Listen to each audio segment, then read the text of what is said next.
Nömerge keldik. Kıştakin.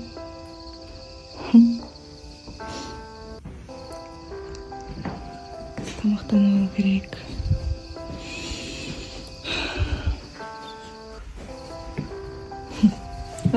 Kıydı verdim ki. Şöyle.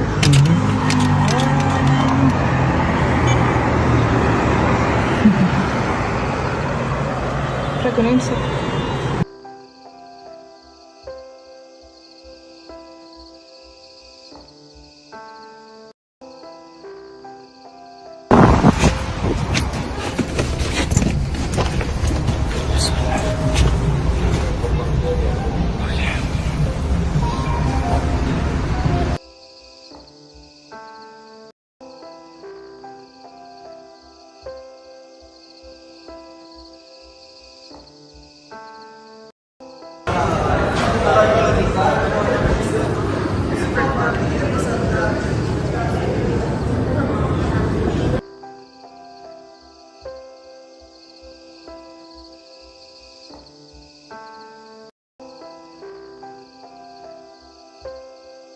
Rota var ise, çünkü onun oturuşları her zaman onların elinde olmuyor.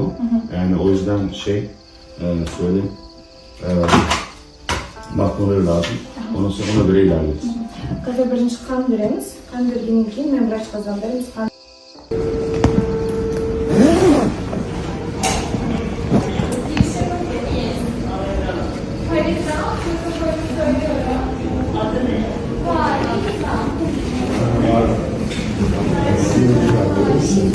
Қазір врачтан шықтық, анализ тапсырамын.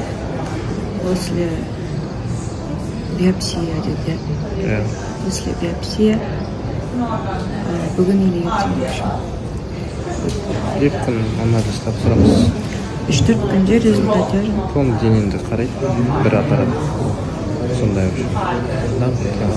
Қайырда сосын. Больница енді ма, уровень вообще топ.